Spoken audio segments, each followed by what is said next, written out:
Hello everyone, I'm your digital host, Tatyana White. Welcome back to another episode of the 48 Recap, the one-stop shop to catch up on some of the top news stories of the week.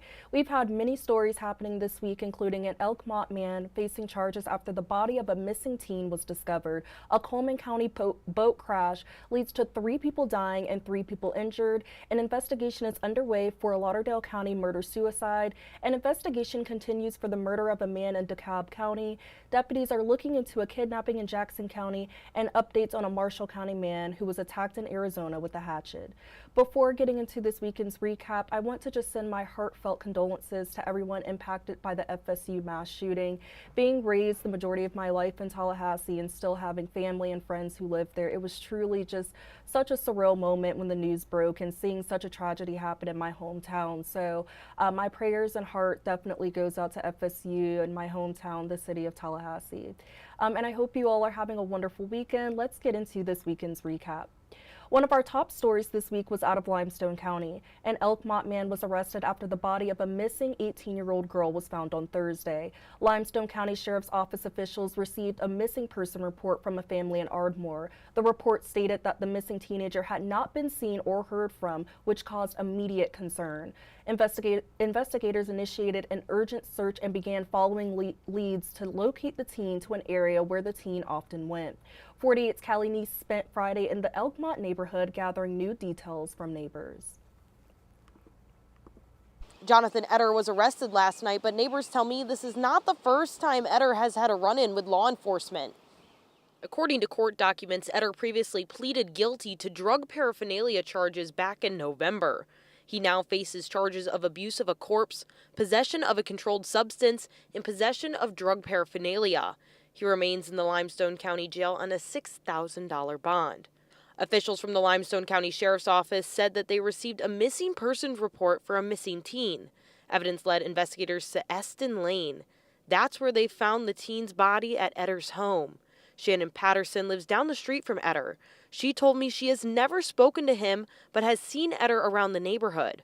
And we've had to call the sheriff on him a couple of times just because he was too close to our property and we have children. Patterson told me she saw the flashing lights drive down her street last night, but wasn't sure what was going on. And when she found out, she was shocked. Last night I was sitting out on my porch on the other side of the house and I saw the lights go by, and that's pretty unusual for this area, so I was wondering what was going on. Well, if I'm gonna be honest, I was like, ah! You know, because that's crazy. This is such a quiet little neighborhood. I never expected it. Adrian Troglin was friends with Etter and his brothers growing up. She said when they were in high school, he just did normal teenage boy stuff like sneaking out. Troglin told me their neighborhood is quiet for the most part, besides a few neighbors.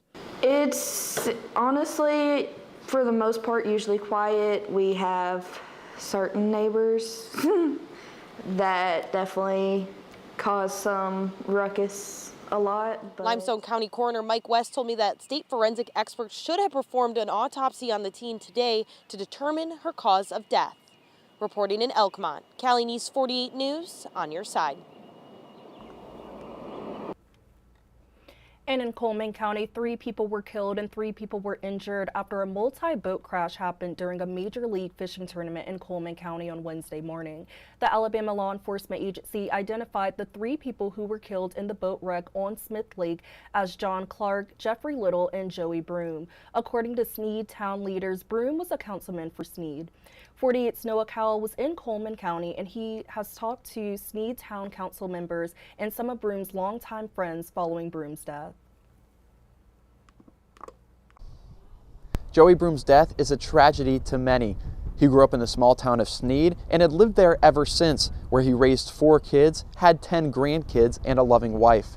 His family and longtime friends are absolutely heartbroken. What they're trying to do now is continue to remember the man they knew.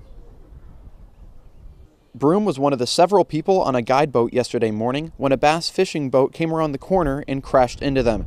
Snead Mayor Tim Kent says Broom made the trip to Smith Lake yesterday to take a fun ride on that guide boat, a chance his employers usually gave him once a year. Kent says he watched Broom grow up, and this is really hard to process for him and the entire Snead community. Joey was one of a kind. He was an honest man, Christian man. He always had a smile on his face. And if you needed help, you could call him at any time. he would come help you anytime, day or night. He's just a good all-around person. Another member of the council, Greg Ogles, says he had been friends with Broom since they were in grade school. He says he would have said a lot more to his friend last week if he knew that was the last time he'd ever talked to him. Ogles says he and Broom's family are absolutely crushed, but the best thing they will try to do is move on together over time. We're all mourning his loss, but I know if he could reach down and slap me on the back, he'd tell me everything's okay, just go on, everything's good. So, but it's still hard to deal with him not being here, and that's going to be hard to walk in anywhere and not see him anymore. So, they say time will heal, so I guess, we'll just have to deal with it. We'll see him again someday. Mayor Kent says the town will do everything they can to memorialize their former town councilman. He says they received approval from the governor's office to lower their flags to half-staff on the day of his funeral. Reporting in Coleman County, Noah Cowell, 48 News, on your side. The Lauderdale County Sheriff's Office is investigating what they say is a murder-suicide in the Underwood and Petersville community. Early Tuesday morning, deputies responded to Ingram Street in the Underwood and Petersville community regarding a suspicious person. When deputies arrived, they located a woman with a single gunshot wound. 48's Aria Pons spent Tuesday in that community searching for answers. Lauderdale County deputies are continuing to investigate what they're calling a murder-suicide that left 2 people dead and 1 injured. Well, I just woke up at about 5:30, and I come out and I looked around, and there was all these vehicles over here on Sylvan Street, and I just had no idea what was going on. There was no flashing lights. Deputies were called to Ingram Street in the Underwood-Petersville area around 3:30 in the morning for a report of a suspicious person call. When they got there, however, they found a woman who had been shot. She led investigators to a crime scene right down the road to a home on Sylvan Street. And it was like, oh my God, something like that happened in this neighborhood? Unbelievable. Neighbor Tim Staples says normally the surrounding neighborhood is quiet, so he was shocked. Real quiet neighborhood, everybody gets along, people will help each other. I've had people help me do my yard work. I've helped people do things around here. It's just a really good community. Staples says this is the first time something like this has happened. Sheriff Joe Hamilton says investigators believe one of the men shot the other, then attacked the witness before taking his own life. They say the woman who witnessed the shooting ran away from the suspect and tried to get help when he shot her. Deputies believe the woman will survive her injuries. I will continue to keep you updated as the investigation continues. Reporting in Lauderdale County, Aria Pons, 48, on your side.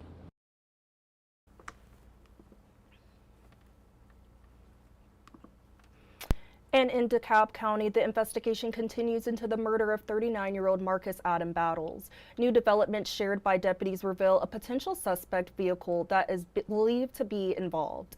Sheriff Nick Weldon and his investigators are on the lookout for a black sedan captured on surveillance in the area near the murder scene. The department is urging anyone who may have seen this vehicle around the time of the crime to contact the sheriff's office. The Battles family believes Adam Battles was followed by the driver of that vehicle to his home in Mentone. They believe the other driver got out of their vehicle, shot Battles in an act of road rage, and drove away. Battles then drove into a neighbor's home.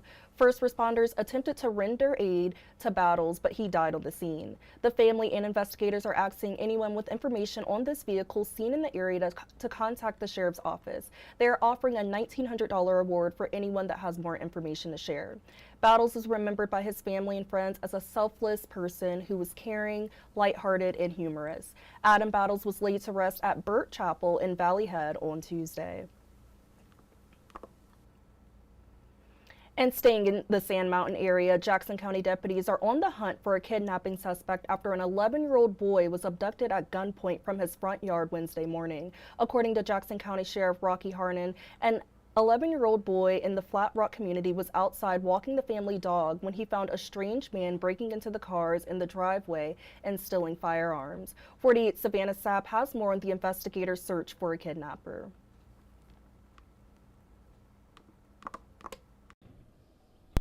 Well, Jackson County Sheriff Rocky Harnan says investigators are looking for any leads after an 11-year-old boy was abducted from his own front yard at gunpoint Wednesday morning. Harnan says though this type of crime is rare for the community of Flat Rock, it will not be tolerated.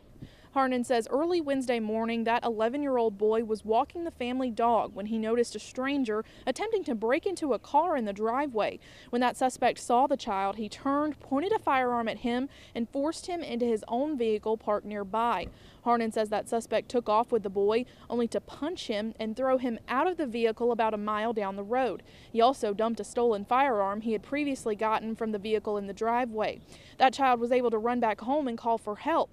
Harnan says investigators are now searching for a black single cab truck seen in the Flat Rock community. He says this man made the wrong choice when he put a child in harm's way. I understand being hooked on drugs, and I understand him trying to steal stuff, but he took it a step too far, and this is pretty serious when you pull a gun on an 11-year-old or on anybody and take them hostage for a short time, and I'm sure that child will be scarred for the rest of his life. Again, Sheriff Harnan says investigators are keeping an eye out for a black single cab truck, possibly a Ford Ranger, and that truck was driven by a taller man with a slender build wearing a mask. He's asking anyone with any information to contact investigators here at the Sheriff's Office. Reporting in Scottsboro, I'm Savannah Sapp, 48 News, on your side. And a Marshall County man who was attacked with a hatchet in Arizona died shortly after a community vigil was held for him outside Banner University Medical Center in Tucson on Thursday. Jacob Couch's family said his heart gave out. Couch had been on life support since he was attacked at a streetcar stop in downtown Tucson earlier this month. 48's Faith Delp spoke with some of Couch's family and friends about the tragedy. Luke Couch, Jacob Couch's brother, says the family is just heartbroken and his life did not need to be taken this soon. Just that this was so senseless. There was no need for his life to be cut short like this. Jacob Couch and his wife were seeing the sights in Tucson, Arizona while traveling home from California when Jacob was attacked by a man wielding a hatchet. He was gravely injured and died at the hospital in Tucson Thursday night, nearly 2 weeks after the attack. Couch's family and friends are remembering him as a kind, fun, and giving person.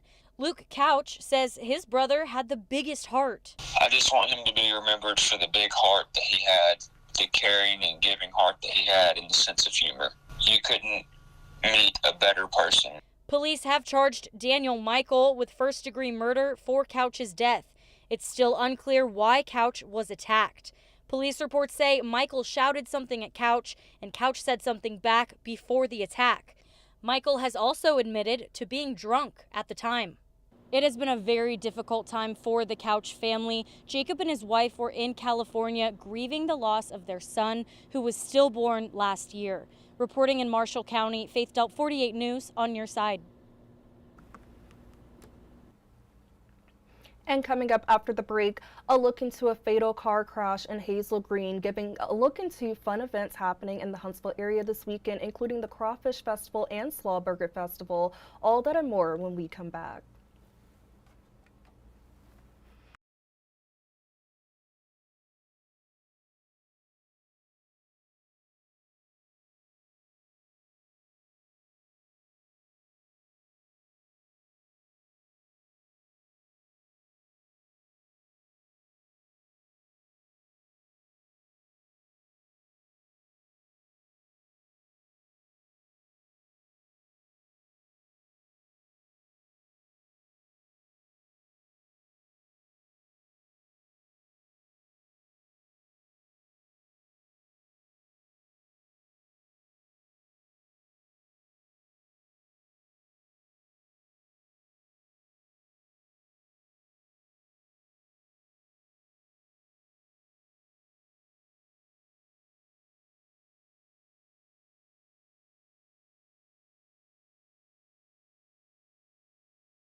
Hello everyone and welcome back to the 48 recap. I see we also have a few comments from Roberta and Jerry. Thank you both for tuning in, and thank you all for tuning in, and I hope you guys are having a great weekend so far. And so a few stories to look out for coming up in our evening newscast. One person died and 2 people were injured in a Hazel Green car accident on Friday night. HIMSI spokesperson Don Webster said the car accident happened around 11:30 p.m. on Bobo Section Road and Mitchell Moore Road. Authorities said it was a single vehicle pickup truck wreck. The accident caused the victims to be entrapped inside the car. Webster said one man was pronounced dead on the scene and the other man and woman in the wreck were injured and transported to Huntsville Hospital Trauma Services. They are in critical condition. The Alabama Law Enforcement Agency is investigating this wreck. And a Florence man was sorry about that, you guys. Let me get that back up. Let's see. And a Florence man was arrested on several drug charges Thursday. Lauderdale County Sheriff's officers executed a search warrant on 58-year-old Robert Taylor Russell, and he was charged with several drug trafficking and possession charges. Authorities said additional charges on additional suspects in this drug bust are expected. Tune into our evening newscast to hear more details on all of these stories and more. And if you are in the Huntsville area this weekend, there are many events happening in the area that you should check out, and I wanted to highlight a few of those events. The Huntsville Ballet Company presents Swan Lake. The Huntsville Ballet Company, accompanied by the Huntsville Ballet Orchestra, takes the stage on the Mark C. Smith Concert Hall to close its 61st season with an encore performance of Swan Lake featuring acts 2, 3, and 4 of one of the most iconic ballets of all time. You can catch this ballet performance today at 7:30 p.m. or tomorrow at 3 p.m. at the BBC Mark C. Smith Concert Hall. Tickets can be purchased online at huntsvilleballet.org. And Fayetteville, Tennessee has started its annual Slaw Burger Festival today. The festival began at 10 a.m. and will be going on until 7 p.m. at the historic Fayetteville Downtown Square. There will be lots of fun activities, including live music, several vendors, outdoor games, photo booths, of course the one-of-a-kind Slaw Burger, a kids zone, and much more. There will be something there for the whole family to enjoy. I got the chance to speak to the wonderful organizer of the Slaw Burger Festival, Amy Bird. She shares more about this year's festival. A slaw burger is an all beef patty with a mustard based yellow slaw on the burger. It's sweet and tangy, and it's not your, standard mayonnaise based coleslaw. And it started in Fayetteville around over 100 years ago, 1923. And right here on our square, except everybody in town, there's always the debate who had the first slaw burger. So there are several restaurants in town who serve it, but the festival was born in 2015 because, anybody can throw a festival, but you want to revolve it around something that is unique to your town. And this is definitely unique to Fayetteville. I think it's just so much fun. I mean, so much free fun, really. Of course, you want to pay for your food and anything that you purchase from the vendors. But I mean, the live music, the atmosphere, it's just it's just going to be a beautiful day downtown. And we just really love showing off our town. And I think that it's kind of, a glimpse into yesterday's Main Street America when you get to visit a town like Fayetteville.